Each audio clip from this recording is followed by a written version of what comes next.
The day had finally arrived, and I couldn't stop smiling. The sun shone bright overhead, casting a warm glow across the field where we stood, surrounded by friends and family. I adjusted the cuff of my shirt, stealing a glance at Tessa, my soon-to-be wife, standing by the floral arch talking to one of her bridesmaids. She looked radiant, glowing with happiness. At that moment, I believed we were on the verge of starting the perfect life together. Jace, my best friend since childhood, patted me on the back. He was my best man, of course. We had been through everything together, from late-night cramming for exams to spontaneous road trips that ended with us getting lost in the middle of nowhere. It felt only right to have him by my side on the biggest day of my life. At least, that's what I thought then. "I can't believe you're actually doing it, man," Jace laughed, his voice full of warmth. "She's a lucky one." I chuckled, pretending not to notice the nervous flutter in my stomach. "Nah, I'm the lucky one." The ceremony flew by in a blur of vows, smiles, and laughter. The kind of day that felt like it was lifted straight out of a storybook. By the time the cocktail hour rolled around, I was floating on air, thinking that this was the happiest I had ever been. The guests were scattered around the garden, chatting and sipping their drinks. Tessa mingled effortlessly, while I took a moment to pull Jace aside. We stood near the DJ's table, under the tent where the reception would take place. The band was getting ready, and there was an easy hum of excitement in the air. "Everything's going according to plan," I muttered, keeping my voice low. Jace raised an eyebrow but didn't pry. He never did. He trusted me, just like I trusted him. At least, I had. As the cocktail hour came to an end, I leaned over to the DJ, giving him a nod. "Hey, you ready with that special video I sent over?" He smiled, unaware of the hidden weight behind my words. "Of course, right after the toasts, yeah?" "Yeah," I replied, trying to keep my voice casual. "Right after the toasts." Jace, standing by my side, nudged me with a grin. "Something special for Tessa, huh? You're a romantic." I forced a laugh, the kind that didn't quite reach my eyes. "Yeah, something like that." The guests soon settled into their seats at the reception, and the atmosphere became one of joyous celebration. Speeches were made, laughter echoed throughout the tent, and glasses clinked in every direction. Tessa's friends gushed about how perfect we were together, painting us as the idyllic couple. Jace gave his speech next, throwing in a few jokes about our wild adventures, but it ended on a heartfelt note, his voice slightly cracking as he wished us a lifetime of happiness. I stood there, watching him speak, wondering how someone could stand in front of me with such sincerity while holding so many secrets. I could feel the eyes of the room on me, but my mind was elsewhere, playing back the evidence I had gathered, the whispers I had overheard, the pieces I had slowly but surely put together. When the toasts were over, I stood and raised my glass for a final thanks to the crowd. "I'm grateful to all of you for being here on this special day," I began, my voice strong but carrying an undertone of something deeper. "And to my incredible wife, I've got a little surprise for you." Tessa looked up at me, eyes shining with excitement and love. I smiled at her, though it felt more like a mask than anything genuine. "Can everyone please turn their attention to the screen?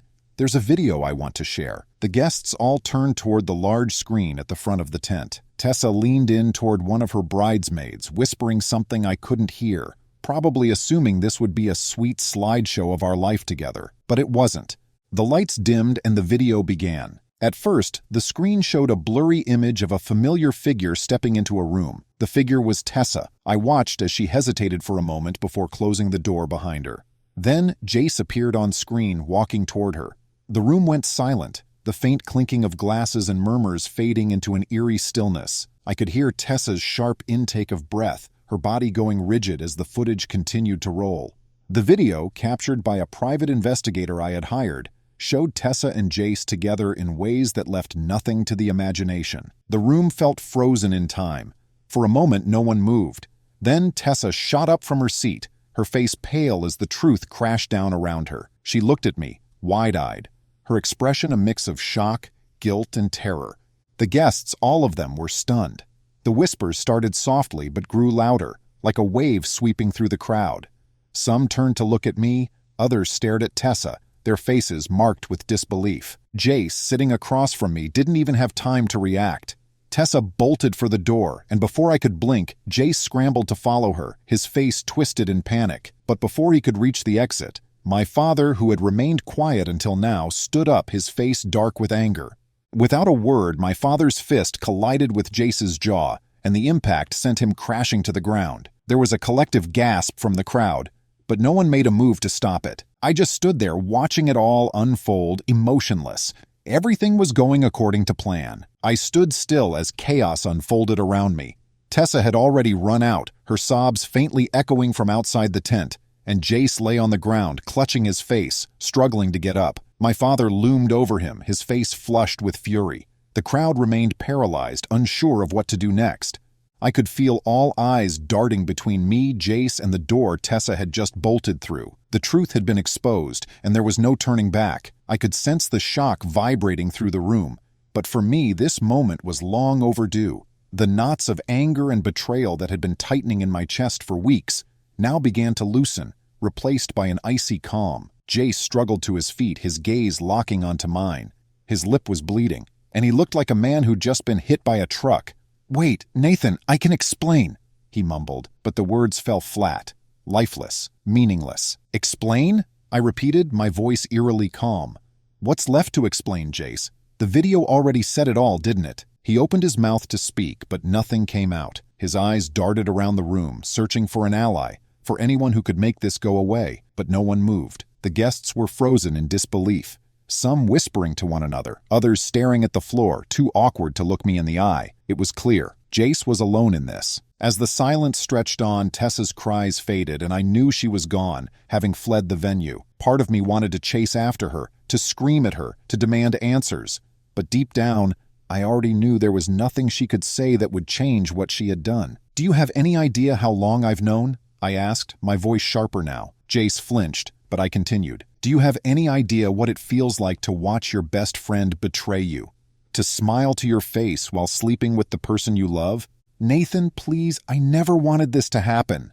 Jace's voice trembled, his hands shaking as he tried to approach me, but I took a step back, refusing to let him get close. "You never wanted this to happen?" I scoffed.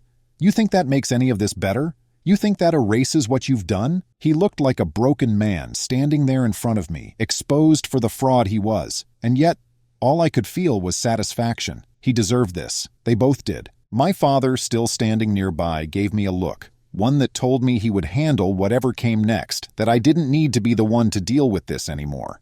I gave him a small nod, signaling that I was done with Jace. I turned to face the crowd. Everyone was still seated, watching this drama unfold like it was something out of a movie. Their faces reflected a mixture of pity, shock, and awkwardness. I almost pitied them. They didn't know what to do, didn't know how to react to something so far removed from their everyday lives. "For those of you still wondering," I said, addressing the room, "this is exactly what you think it is. Tessa and Jace have been sleeping together behind my back.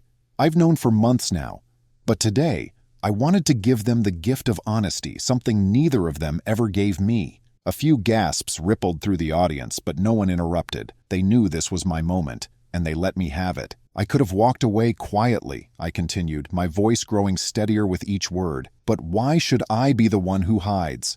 Why should I be the one who pretends everything's fine, when the two people I trusted most in the world destroyed everything behind closed doors?" The room was deathly silent now, my words hanging heavy in the air. I could feel the weight of everyone's attention, their sympathy, their shock.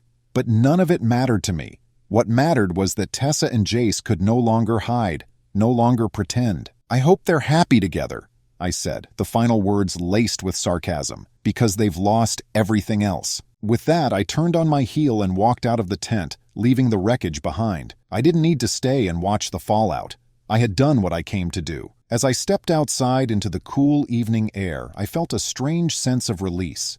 For months, I had been carrying the weight of their betrayal, letting it eat away at me. But now, standing there under the stars with the murmur of shocked guests echoing behind me, I felt free for the first time in what seemed like an eternity. The door slammed shut behind me, sealing the chapter of my life that I was more than ready to leave behind. I walked away from the tent, the cool night air brushing against my skin, and felt the tension in my body slowly start to unravel. The show was over, and I was finally free from the lies that had been suffocating me for months. Yet deep down, the satisfaction I thought I would feel was muted, overshadowed by the numbness of everything that had happened. As I wandered aimlessly, my mind raced back to the moment when I first realized something was off. It had been subtle at first. Late nights, hurried phone calls, unexplained absences. Tessa had always been good at explaining things away, and Jace, well, he had been my best friend.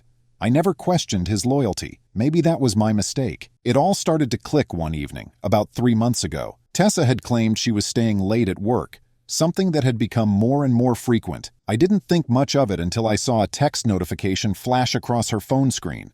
She wasn't around, and the message was from Jace. Curiosity got the better of me, and I picked up her phone. That's when the doubts began to snowball into something darker. The message was vague, but too familiar. "Can't wait to see you tonight." It wasn't enough to confirm anything, but it was enough to make my stomach churn with suspicion. I wasn't naive, though. I didn't want to jump to conclusions. So I did what anyone in my position would do. I hired someone to find out the truth. A private investigator, discreet and professional. It didn't take long for him to confirm my worst fears. Tessa wasn't staying late at work, and Jace wasn't just a friend anymore. The photos, the videos, the evidence came pouring in over the next few weeks, and with every piece of proof, the foundation of my life crumbled. It was almost surreal, like watching a nightmare unfold that I couldn't wake up from. But instead of confronting them right away, I waited. I wanted to see how far they would go, how much they would hide from me. It became a sick game, one where I knew every move they were making, but said nothing. The pain was unbearable at first, but over time it turned into something else. Anger. Cold, calculated anger. I knew about the prenup, of course. Tessa's father had insisted on it, given that her older sister had been cheated on in her own marriage. Ironically, he thought it would protect Tessa, but now it was protecting me. The clause was clear. If either party was found guilty of adultery, they would owe the other $25,000. It wasn't just about the money, though. It was about the principle, about proving that no matter how much they tried to deceive me, I would come out on top. And that's why I didn't confront them right away. I had a plan, and that plan culminated in today, the wedding that would expose everything. They thought they were clever, thought they had fooled me. But I had been playing the long game, and now as I walked away from the wreckage, I felt the small satisfaction of knowing I had won. Still, the victory felt hollow. The years I spent with Tessa, the memories I had with Jace, all of it was tainted now. I had wanted justice, and I got it. But in the end, I realized something I hadn't expected. Revenge doesn't heal you. It just makes the hurt quieter, more bearable. I reached the edge of the venue's property, the distant sounds of the reception growing fainter behind me. I pulled my phone out of my pocket and dialed a number, one I hadn't used in a long time. After a few rings, a familiar voice picked up. "Nathan, what's going on?" It was Mia, my closest confidant from years ago, before Tessa, before Jace. We had lost touch over the years, but I knew she was someone I could trust, someone who would understand what I was going through without judgment. I need to talk," I said, my voice sounding heavier than I intended. "Can we meet?" There was a pause on the other end, and then Mia's calm, steady voice came through. "Of course. I'll be there." I hung up, staring at my phone for a moment. There was still a long road ahead, one full of questions, confusion, and healing. But at least now, I was finally ready to start moving forward. I took a deep breath and started walking toward the exit. For the first time in months, I felt like I was walking in the right direction. Emily's perspective, running.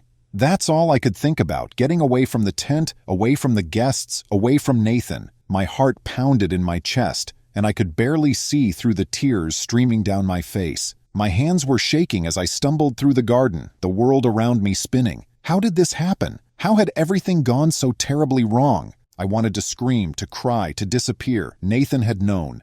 He had known all along. The video played in my head on repeat, each second of it hammering in the truth. I had been exposed. I felt sick, humiliated. Everyone knew now, my parents, my friends, everyone. There was no hiding from it anymore. I had betrayed Nathan, and now I had to face the consequences. I finally collapsed against a tree, the sounds of the reception fading into the background. My chest tightened, and I tried to catch my breath, but the panic wouldn't subside. What was I going to do now? How could I ever fix this? The truth was, I didn't have an answer. I wasn't even sure how I had ended up in this mess. Jace had always been there. He was charming, funny, and comfortable. We had a connection, one I didn't have with Nathan. At first, it was innocent, just friendly conversations, late-night texts. I told myself it didn't mean anything. But then it did. I had never meant for it to go this far. Jace was supposed to be Nathan's best friend, and I was supposed to be his wife. Yet here I was, hiding in the shadows of a garden, My life in ruins because of one decision that spiraled into so much more. The memories of my affair with Jace flooded my mind, each one tainted with guilt. I loved Nathan. I really did, or at least I thought I did. But Jace made me feel things I hadn't felt in a long time. He made me feel wanted, excited. I hated myself for it, but I couldn't stop. It wasn't until that video played in front of everyone that the weight of my actions truly hit me. How long had Nathan known? Why didn't he say something sooner? Why did he wait until now, on our wedding day, to humiliate me in front of everyone we knew? I wiped my tears, trying to pull myself together, but the shame was unbearable.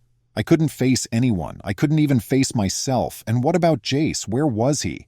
Had he run too, or was he still back there, dealing with the fallout? I heard footsteps approaching, and for a second I panicked, thinking Nathan had come to confront me. But it wasn't Nathan. It was Jace. He appeared through the trees, his face pale, a bruise already forming on his jaw where Nathan's father had hit him. He looked just as broken as I felt. For a moment, we just stood there in silence, the weight of everything pressing down on us. "Emily?" he started, his voice hoarse. "Are you okay?" I let out a bitter laugh, though there was no humor in it. "Okay? Do I look okay, Jace? Everything is ruined. We're ruined." He took a step closer, his eyes full of regret, but I couldn't stand to look at him. "I'm sorry," he said, his voice barely above a whisper. "I never wanted this to happen." "You think that matters now?" I snapped, the anger rising in my chest. "Do you even understand what we've done?" Nathan knew. He knew everything, and now everyone knows. There's no fixing this. Jace reached for me, but I stepped back, shaking my head. "We shouldn't have done this. We shouldn't have let it get this far. What were we thinking?" "I don't know," Jace muttered, looking down at the ground, his hands trembling. "I wasn't thinking. I never thought it would end like this." His words only made the guilt worse. I wasn't just guilty of betraying Nathan. I had betrayed myself. I had become someone I didn't even recognize, someone capable of lying, cheating, and ruining the lives of the people I loved. "We need to leave," I whispered, my voice hollow. "We need to get out of here." Jace nodded, but there was a heaviness in his eyes, the same weight I felt in my chest. "And then what?" he asked, his voice cracking. "What do we do after that?" I didn't have an answer for him. There was no future for us, no clean break. We had made our choices, and now we had to live with the consequences. For the first time, I realized that Jace wasn't my escape. He wasn't my safety net. He was just as lost and broken as I was. There was no happy ending for us, just regret and the wreckage we had left behind. As I turned away from him, I knew that running wasn't going to solve anything. The damage was done, and no matter how far we ran, the truth would follow us. I had ruined everything. Jace's perspective.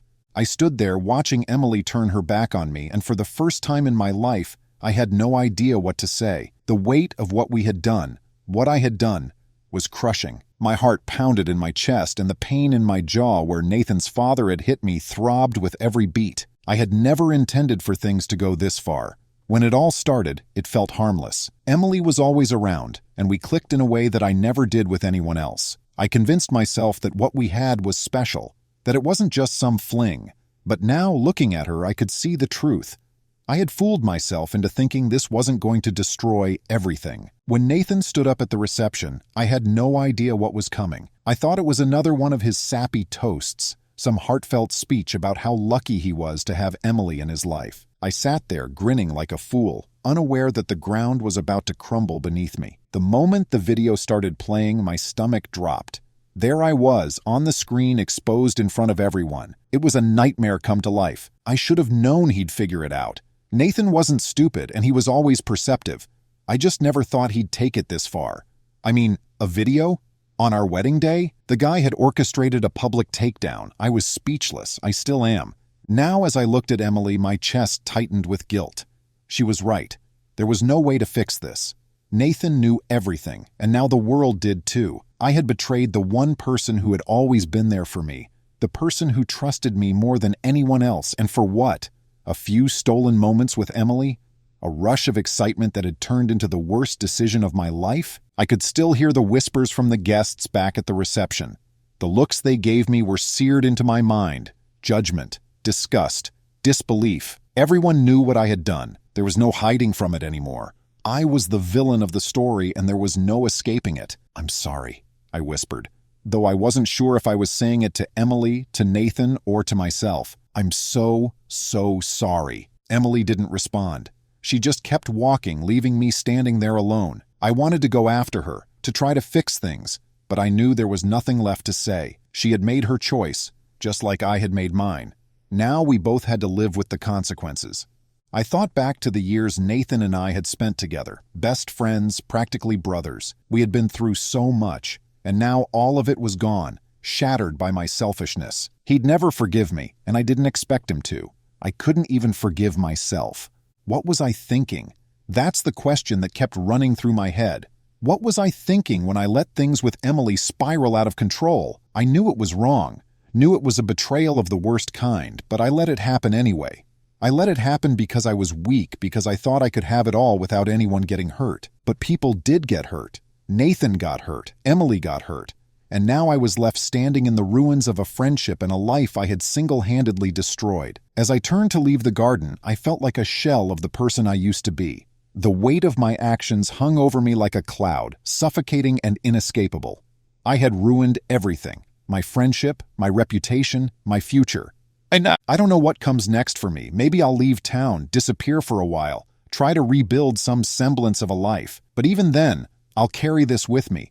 This mistake, this betrayal. There's no undoing what I did, no going back to the way things were. I paused at the edge of the garden, casting one last glance back toward the tent. The sounds of the reception had died down, replaced by the eerie stillness of the night. This was supposed to be a day of celebration, but instead, it was the day I lost everything. With a heavy heart, I turned away and started walking into the darkness, unsure of where I was going, but knowing that there was no way to return to the life I had before. Nathan's revenge. As I walked away from the chaos I had set in motion, a strange calm washed over me. The final act of my plan had played out exactly as I envisioned it, though the hollow feeling in my chest told me the satisfaction I had anticipated wasn't as sweet as I'd imagined. Still, I had to remind myself that this wasn't about feeling good. It was about justice, about making sure Emily and Jace knew exactly what they had done and couldn't run from it anymore. For months I had stayed silent, letting the anger fester inside me while I played the role of the oblivious groom-to-be. When I found out about their affair, my first instinct had been to confront them, to explode in rage and end everything right then and there. But as the days passed, my anger turned cold, and I realized I wanted something more than just a confrontation. I wanted to make sure they felt the same pain I had felt, but tenfold. That's when I started planning. I hired the private investigator, knowing I needed proof that couldn't be denied. I made sure to gather enough evidence to not only prove the affair, but to use it in a way that would leave no room for excuses or explanations. And I knew the perfect moment to reveal it. Our wedding day. The day that was supposed to symbolize the beginning of our future together would instead mark the end of everything for them. The prenup was the final piece of the puzzle. It had been Tessa's father's idea, ironically enough, to include a clause about infidelity. He thought he was protecting his daughter from a potential cheater, but in the end it was me who benefited from it.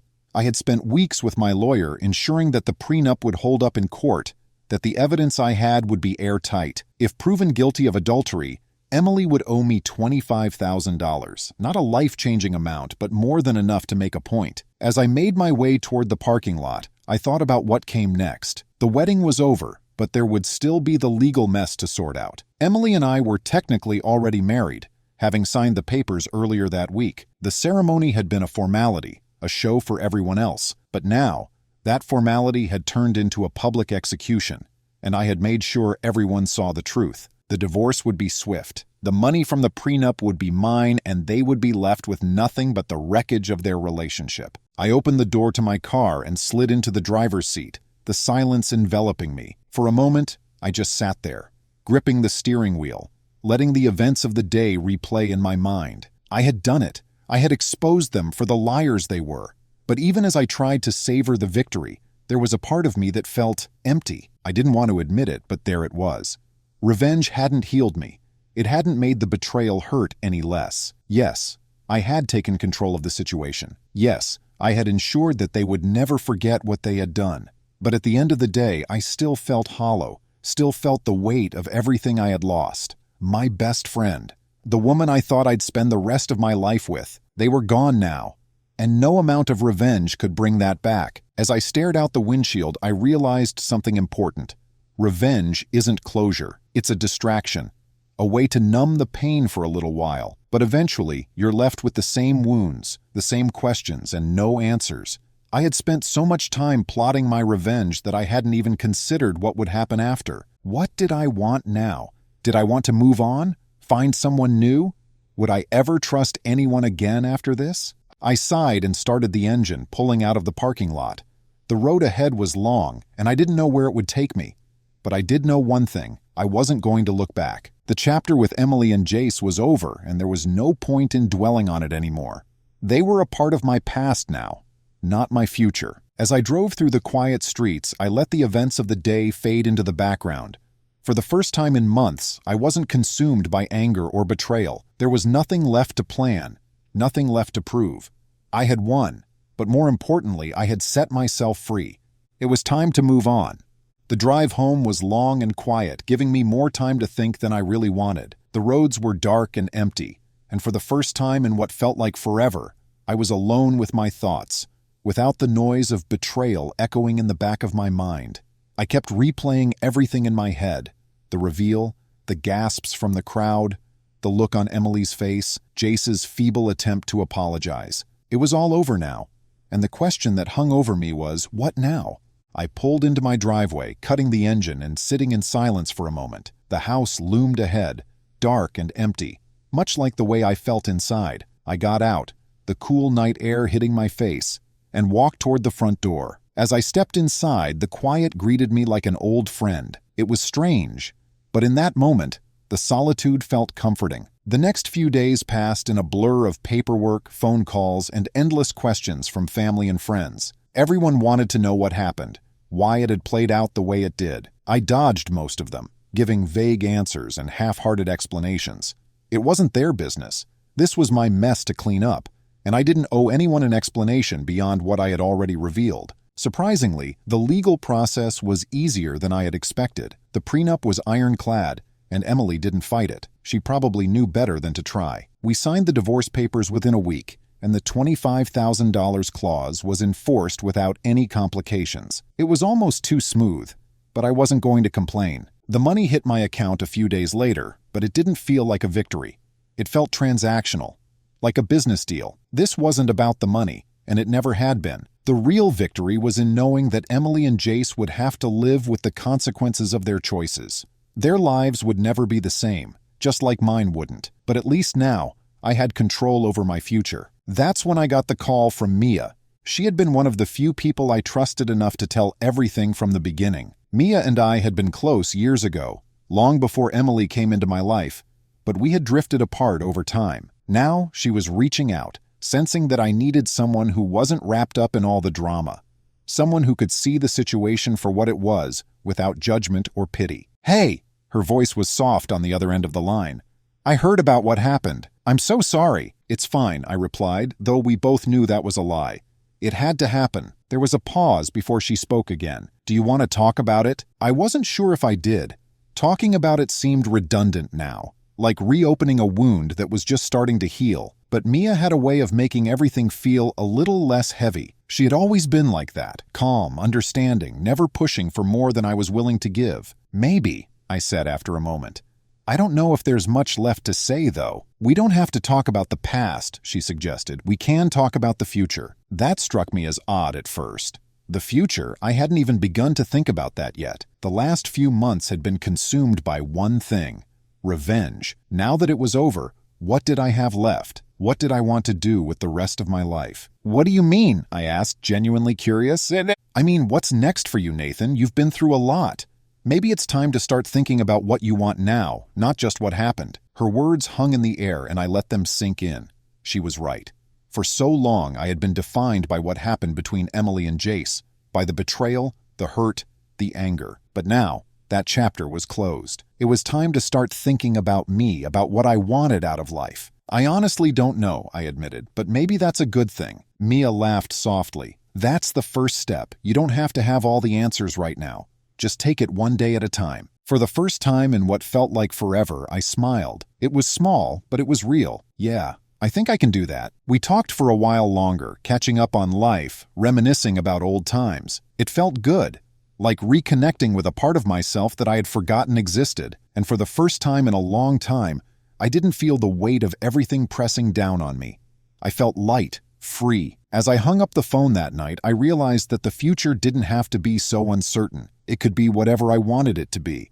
I had been given a second chance, a clean slate, and this time, I wasn't going to let anyone else write my story for me. I walked out onto my porch, the night air cool against my skin. The stars above were clear, brighter than I remembered them being. I took a deep breath and let it out slowly, feeling the tension finally leave my body. A new beginning. I was ready for it.